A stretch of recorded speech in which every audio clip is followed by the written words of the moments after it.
They say Los Angeles means the city of angels. But what if that's just a cover for something the public was never supposed to know about?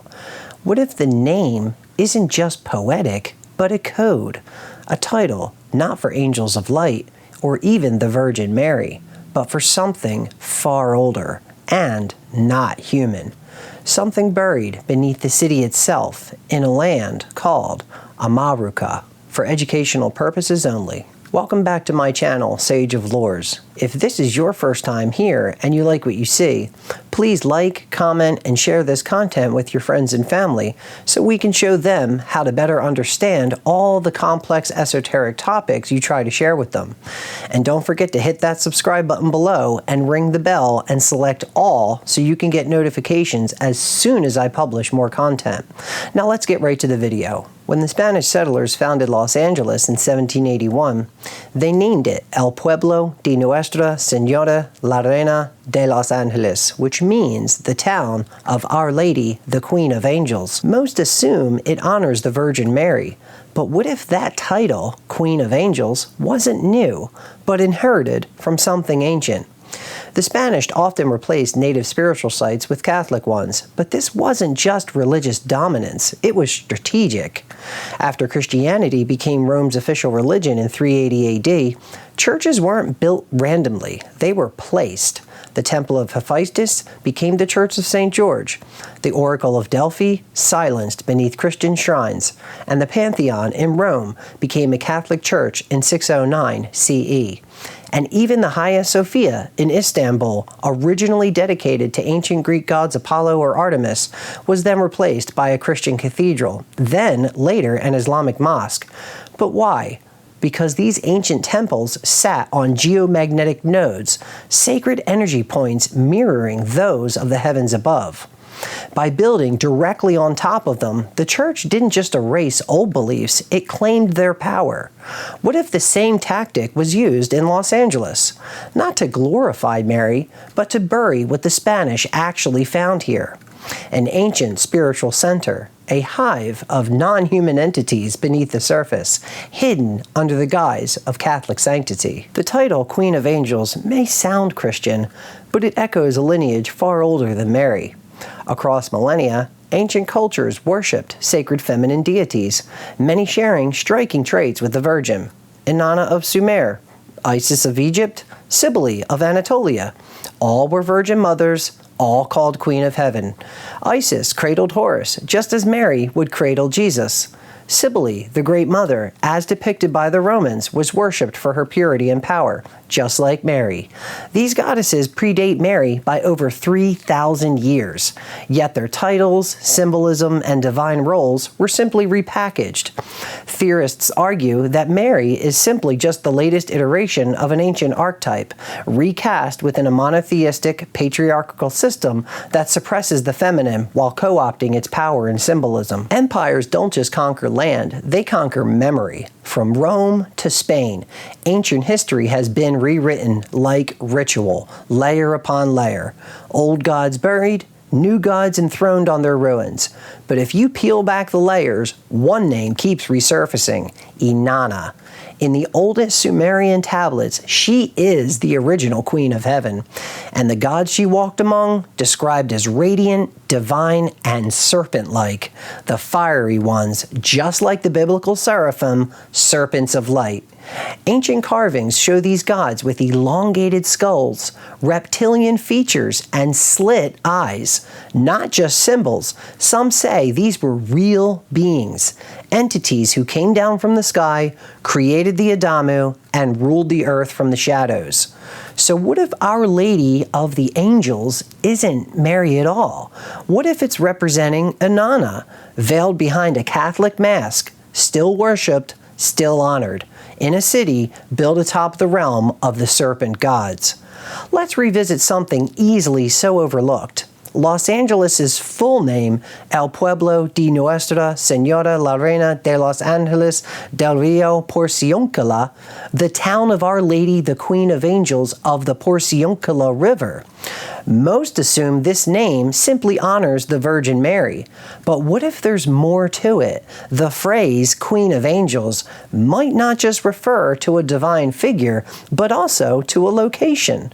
Just as Our Lady of Lourdes churches marks physical places of worship, the name Queen of Angels may point to an actual dwelling, one hidden beneath the city itself, a subterranean domain. The reference to Porciuncula River is really no coincidence either. That name was taken directly from a sacred chapel in Assisi, Italy, tied to Marian visions and Franciscan mysticism. The Spanish colonizers, particularly the Franciscan order, were known to superimpose European sacred geography onto the New World, often to conceal or neutralize older, pre-existing spiritual forces. But they didn't bury it completely.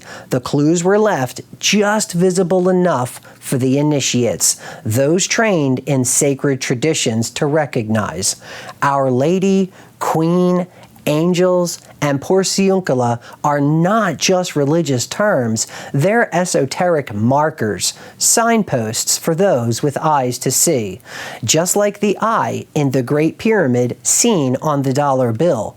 For the everyday person, it's just a symbol of American freedom, or Eye of Providence, God watching over the nation. It's patriotic, it's about unity, end of story. But to the initiate, it's an ancient Hermetic and Masonic symbol representing illumination, control, and spiritual hierarchy. Well, the same goes for the name the Spanish gave Los Angeles.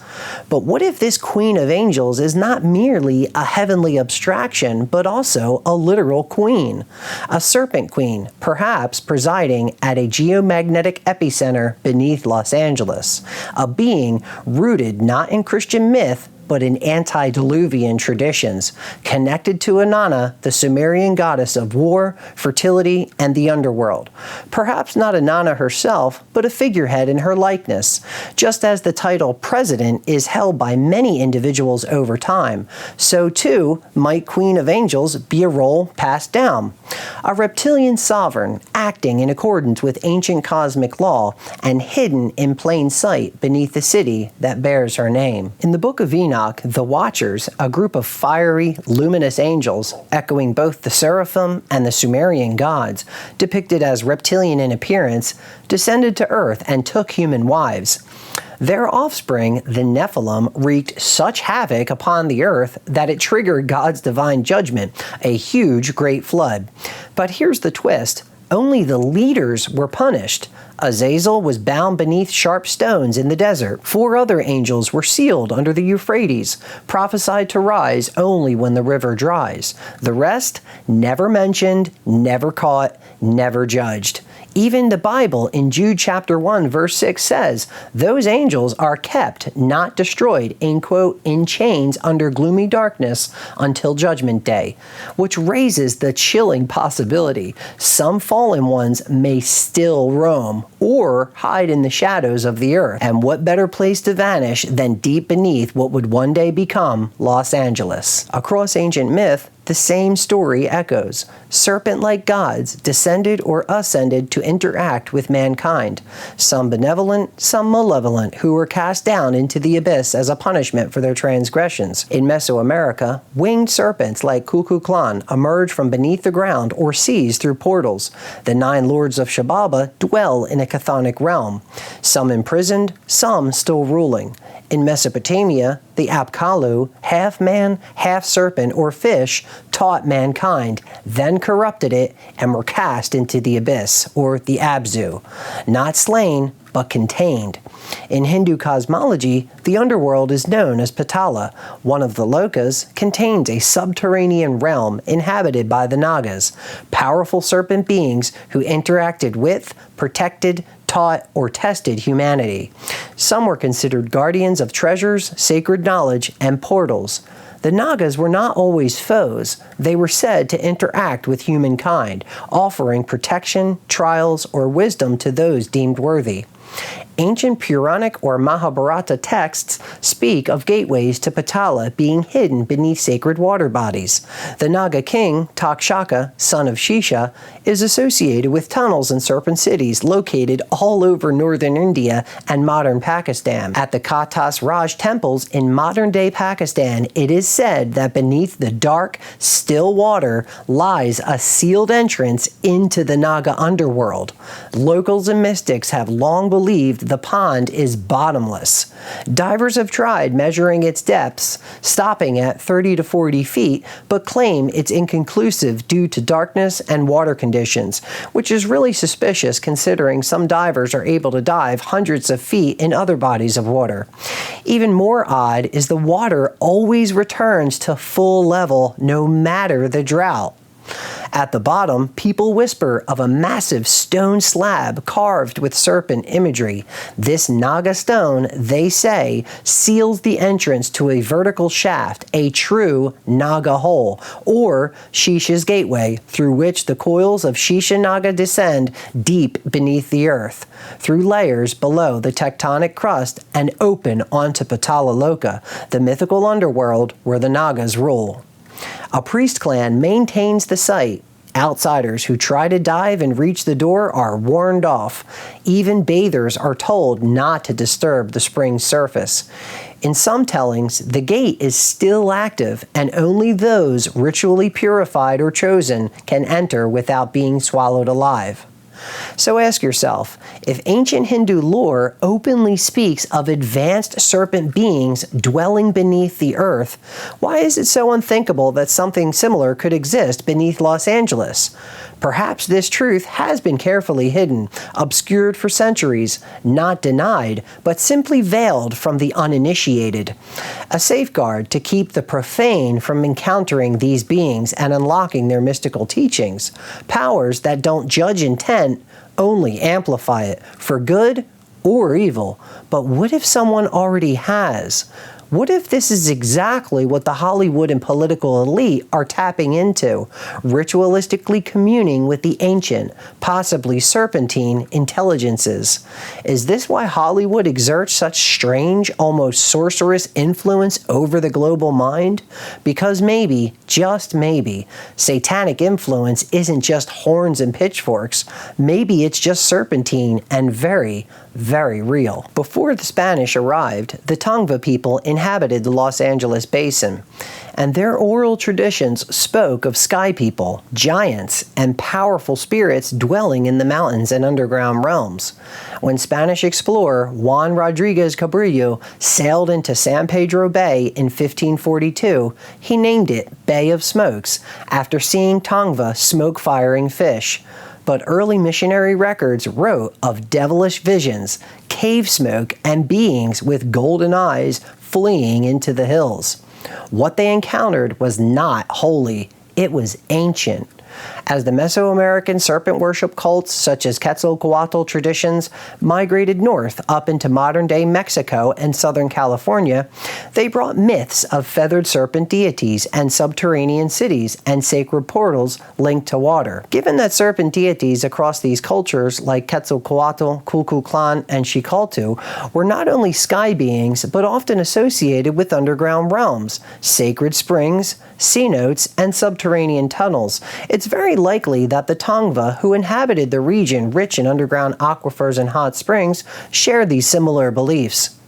These civilizations often viewed serpents as gatekeepers to the underworld and channels of earth energy, especially through water. Considering the Tongva's ceremonial use of springs like Kuravungna and their proximity to these broader cultural currents, it's no wonder stronger reverence is given to serpent-like beings connected to hidden realms beneath the surface, beliefs that were likely suppressed, overwritten, or erased during Spanish colonization. Long before the Tongva, Evidence suggests even older civilizations once lived here, cultures with advanced knowledge of serpent deities, astronomy, and subterranean structures.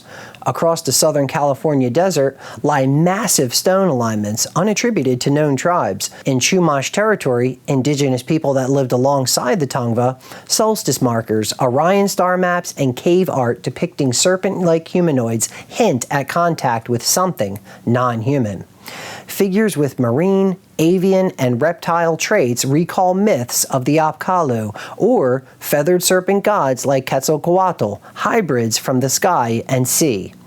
Electromagnetic anomalies at Mount Baldy, Joshua Tree, and Topeka Canyon suggest Los Angeles may sit atop a global ley line, akin to Giza or Teotihuacan.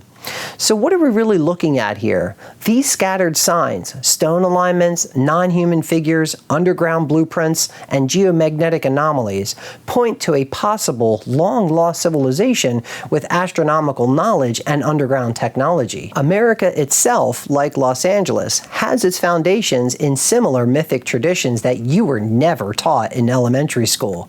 You remember learning that America was named after Amerigo Vespucci, right?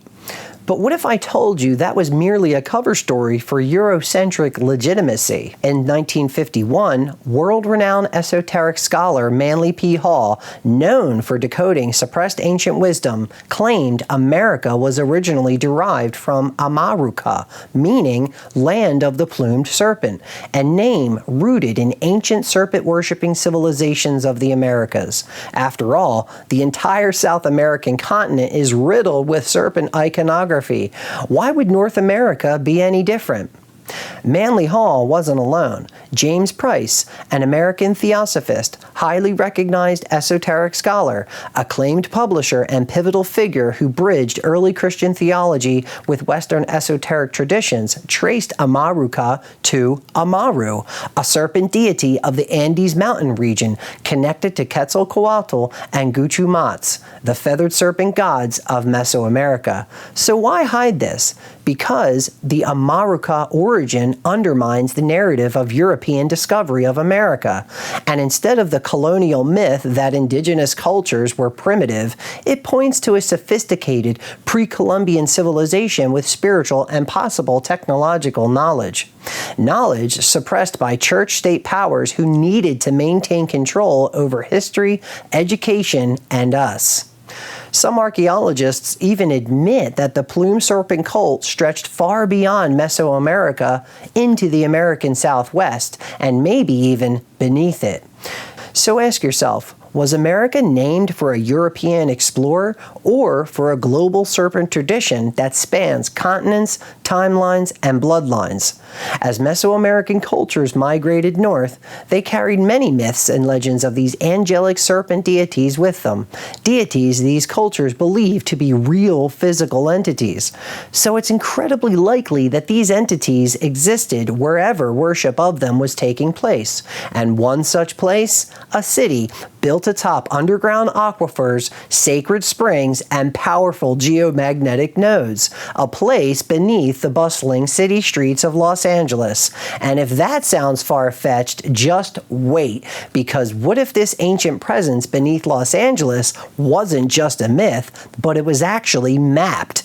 And that's exactly what happened in the early 1900s. In 1934, a geophysical mining engineer named G. Warren Shufelt secured permits to drill for gold under Fort Moore Hill, just a stone's throw away from where Dodger Stadium stands today, using his so-called radio X-ray device capable of imaging underground. He claimed to have discovered a vast underground city beneath Los Angeles while searching for gold. Not just tunnels, an entire civilization built, he said, by a race of intelligent reptilian-like beings who were protectors of ancient knowledge, complete with temple chambers and vaults of gold tablets. With over 1,900 feet of tunnels and 9,000 square feet of catacomb rooms, he described the entire area as shaped shaped like a lizard, with the head of the lizard under the stadium and the lizard's tail near the central library. He called it the Lizard People's City and claimed it was thousands of years old, predating modern Los Angeles by millennia. According to Shufelt, he learned of the legendary city from a Hopi Indian he met during the process of digging, Elder Little Chief Greenleaf. A newspaper coverage in the Los Angeles Times in 1934, like Jean Bosquet's Lizard People's Catacomb City Hunted, cited Shufelt's account as told to him by Greenleaf. He said these beings were survivors of a great cataclysm, reptilian in form, and they built their underground sanctuaries to escape the surface destruction and stored their history on gold tablets in a so-called key room beneath the hill. Hopi oral tradition does speak of the lizard people, beings who once lived beneath the surface and later came up from the underground. In the Hopi's clan origin stories, the lizard clan, or Kayakyam, is one of the oldest, said to have emerged from the third or sometimes fourth underworld via a sapapu, a symbolic or physical opening in the Grand Canyon. These early ancestors were described as having reptilian-like features, and the Hopi still speak of them as literal lizard-human hybrids rather than metaphorical spirits.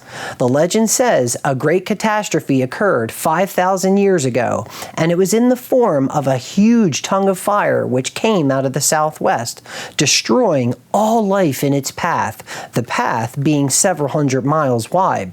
The city was dug as a means of escaping future fires. While some speculate this was a meteor, I think it was simply just a raging forest fire, just like many of the fires we saw in Los Angeles in early 2025.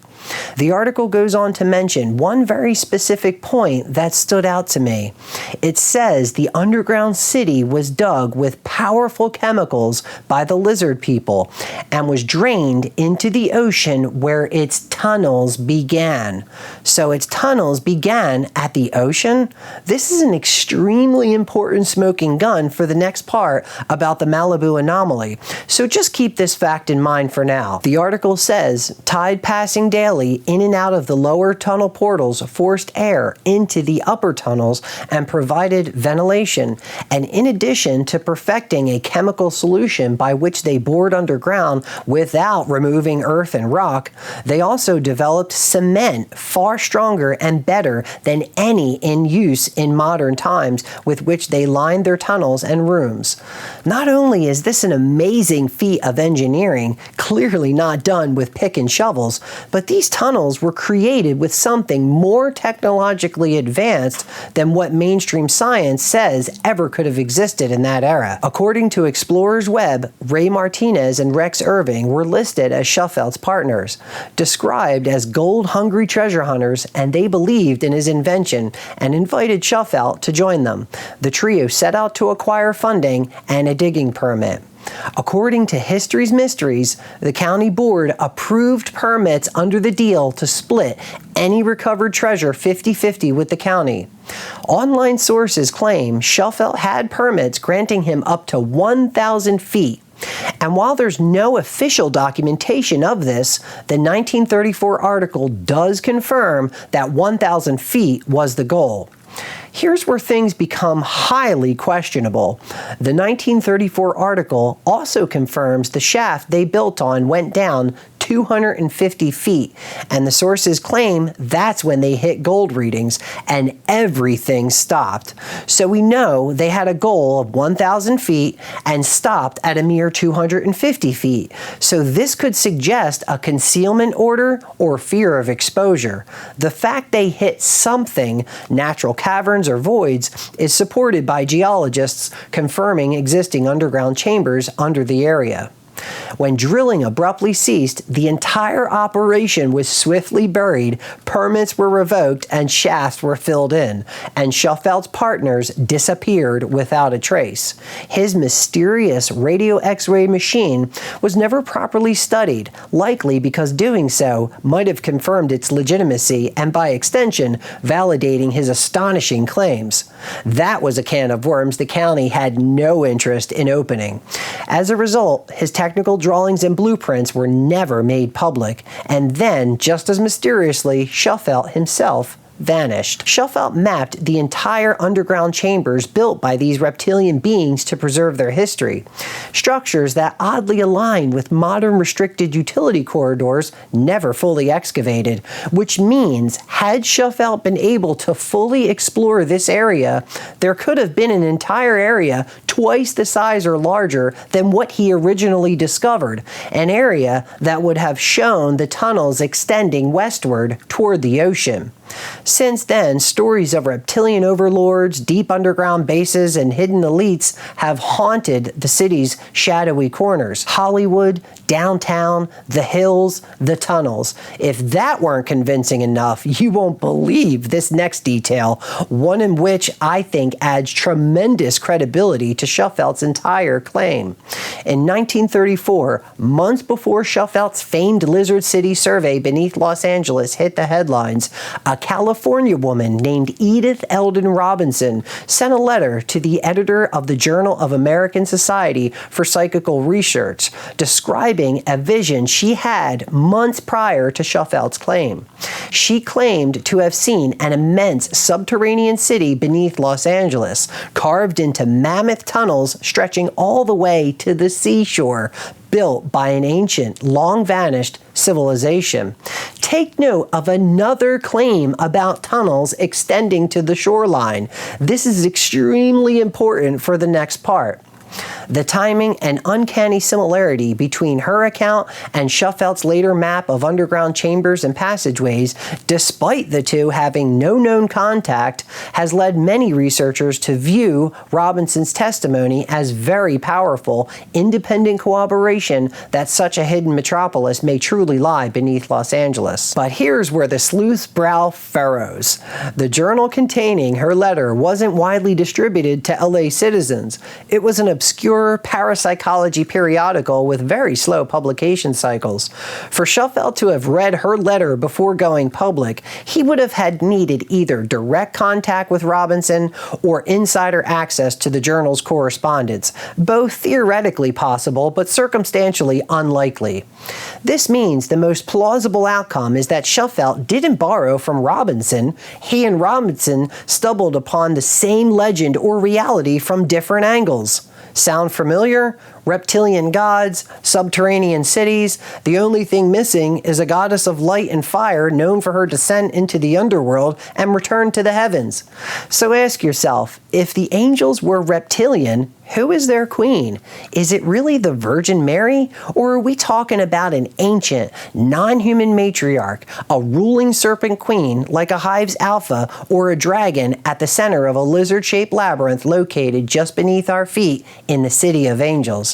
If Inanna was real, and if the Sumerian gods were reptilian sky beings or angels who ruled over humanity, then is it truly so far-fetched to imagine a queen still ruling, just not from above, but below? If the tunnels beneath Los Angeles weren't convincing enough, remember when I mentioned the smoking gun about the accounts of the tunnels being located at the shoreline of Los Angeles? Wait until you see this. Off the coast of Malibu lies something even stranger that connects all of the dots.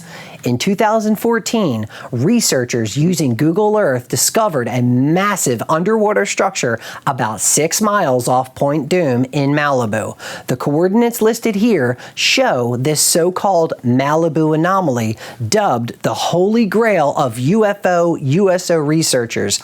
It spans about 2.5 miles wide, with arch-like pillars, 600 feet tall and 100 feet thick at the base, framing a dark entrance. The bottom of the entrance lies nearly 2,300 feet below the surface, and its 500-foot thick ceiling sits beneath a raised shelf that doesn't match the natural geology around it.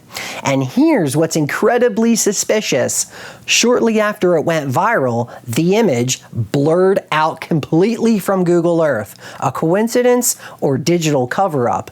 If you saw my video about those US soldiers that mysteriously abandoned that Greenland Arctic base, which that base base was part of a string of military radar stations spanning across the top of the North American continent, you'd remember that Google also erased those now hidden lands at the North Pole, lands that were clearly drawn on maps used in the 1500s by famous cartographers at the time. This effort by Google, who is essentially an intelligence agency for the government, to blur out the truth shows how sloppy and obvious they are at covering their tracks. But the internet doesn't forget, and we don't either.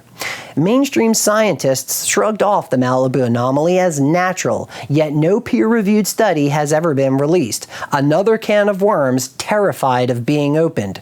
I guess it's easier to just erase the truth and hope the public forgets. The structure's symmetry, pillar spacing, and consistent depth raise the question, natural formation or artificial base? And strange lights have long haunted that stretch of ocean, reported by fishermen, surfers, even Navy personnel. Objects moving in and out of the water without even splashing. Boiling water, no boat nearby. Craft defying physics tracked on Navy sonar logs. Never explained, never declassified. In 1953, a glowing object surfaced near Catalina Island, hovered, and then vanished. And let's not forget the 1942 Battle of Los Angeles. 1,400 anti-aircraft rounds fired at a sky object that left no wreckage. The official story? You guessed it, a weather balloon. But some say it surfaced from the ocean, just like the multiple other sightings near the Malibu shelf. These sightings, along with whispers of underwater highways and deep underground tunnel systems beneath Los Angeles, suggest the anomaly may be one of many hidden entrances undetectable from land. Some researchers suggest these tunnels are just one of many layers of tunnel systems that extend from a few hundred feet deep to miles deep beneath the surface, all interconnected, spanning across multiple continents, some even underneath oceans, forming part of an ancient global ley line network tied to Earth energies, ritual sites, and hidden knowledge.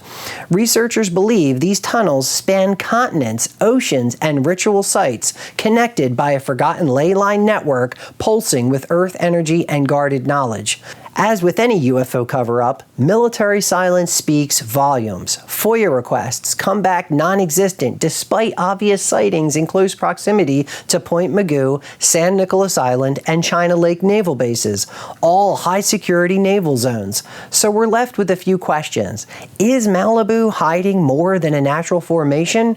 Or is it a portal guarded by ocean, silence, and denial? So next time you walk through Union Station, drive past Dodger Stadium, or stare into the mist above Point Doom, ask yourself, what's beneath your feet? From Fort Moore Hill's buried catacombs to the ley lines of Joshua Tree to the sunken entrance off Malibu's coast, all signs point to something ancient, intelligent, and non-human. Our Lady, the Queen of Angels. But which angels and what queen? What if Los Angeles was never about holiness, but a cover for a reptilian legacy predating Christianity, in the land known to the ancients as Amaruca? What if the gods never left? They just went underground. And if there is a queen, a ruling matriarch at the heart of the lizard-shaped labyrinth, maybe she never left either. Some believe the elite who run Hollywood, studio heads, billionaires, even A-list celebrities, aren't just influencers, they're initiates, part of a satanic cult that takes its orders from reptilian entities beneath Los Angeles. These aren't just lizards, they're fallen angels in disguise, the very watchers cast down in ancient texts. Through bloodlines, ritual, and mass media sorcery, they exert their control over the global consciousness, broadcasting their agenda from underground. If the City of Angels is their hive, then the queen who rules it may be far more than myth. So what powers the City of Angels? Electricity or ancient dark energy? Is the queen divine or demonic? Is the reptilian bloodline just a conspiracy or the oldest royal family on Earth? Drop your theory in the comments and follow now, because in future videos we'll be taking a deeper dive than ever before.